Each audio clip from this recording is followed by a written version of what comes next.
Animoy isang giyera ang sumiklab sa Zamboanga City bandang alas 5 ng hapon kahapon. Sa lakas ng nakabibinging pagsabog, napatakbo ang mga residente ng barangay Kabatangan. Lumika rin ito ng malakas na pagyanig.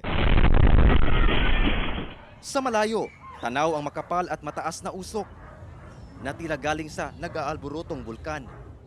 Dama rin ang lakas ng pagsabog sa ilang establishmento, gaya ng nabasag na glass door sa isang hotel at glass wall ng St. Padre Pio Parish. Nabasag din ang salamin sa estanting ito. Yung anak ko parang nabingi na. Yung anak ko nanginginig ako. Hanggang ngayon nanginginig kami sa takot, sir.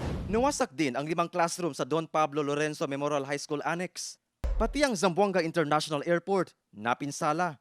Ang mapinsalang pagsabog na yan, galing sa mga paputok na ididispose na sana sa isang firing range sa Barangay Kabatangan, na galing sa bodegang sumabog noong June 29 sa Barangay Tetuan.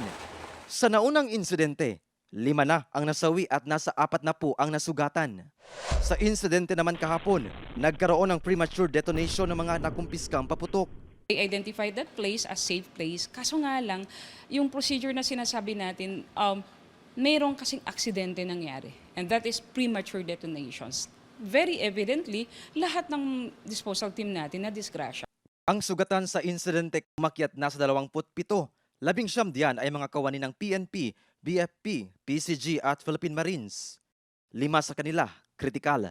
8 sibilyan naman ang nasugatan, kabilang ang 15 anyos na anak na babae ni Myra Aquino. Nabagsakan siya ng kesame siguro at saka ng mga salamin na sa bintana. Tiniyak naman ng Zamboanga City LGU ang tulong pinansyal at food packs sa mga apektado.